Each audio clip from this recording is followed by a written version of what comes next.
বন্ধুরা, আবার একটা নতুন রেসিপি নিয়ে তোমাদের মাঝে চলে এলাম। তো দেখতে পাচ্ছ আমি তেজপাতা দিয়েছি, এখানে দেখো 5 ফোড়ন দিলাম। আর এদিকে দেখো ইঁচড় আর আলু সেদ্ধ করা আছে, সেদ্ধ করে যদি ভাপুতে দেখতে পাচ্ছ হাঁচতে করে ছেড়ে নিয়েছি।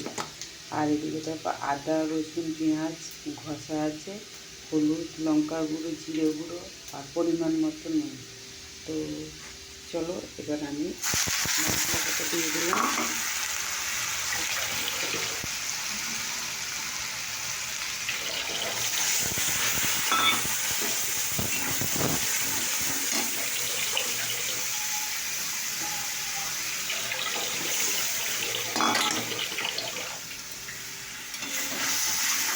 পরিমাণ মতো রয়েটাকে কষতে হবে ভালো করে কষে তারপরে মাংসটাকে দিয়ে দিতে হবে। একটু হবে হোক। তো দেখো রান্নাটা মাংস তেল বেরিয়ে করে দেখতে পাচ্ছি। মাংসটাকে দিয়ে মাংসটা আলুটা দিয়ে দিলাম।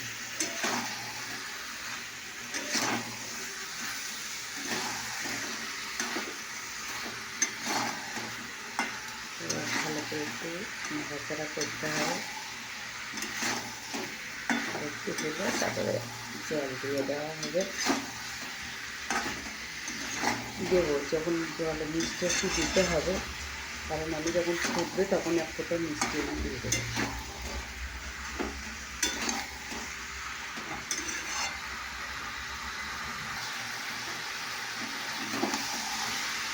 এটা তো কষা হয়ে গেছে, এবার আমি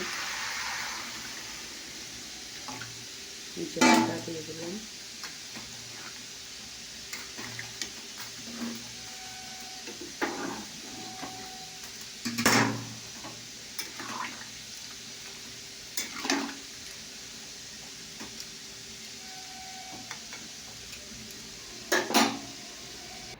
তো দেখো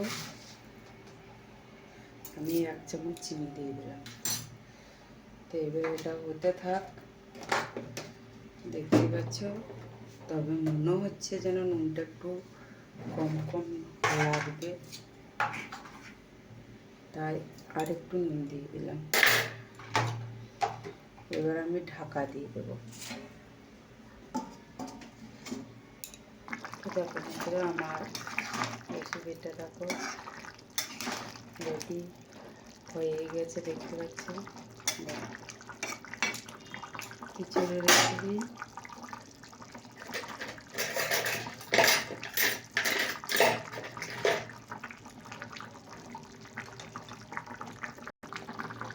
দেখো এখানে একটু ঘি আছে, দিয়ে দিলাম। ঘিটা সঙ্গে দিয়ে দিলাম। ঘিটা দিলে কি হয় বলো তো, খুব টেস্টি, খুব ভালো লাগে খেতে। একটু দিয়ে দিয়ে গন্ধ ছাড়ে, দেখতেও হেভি খেতেও লাগে, আবার সুস্বাদু হয়। এবং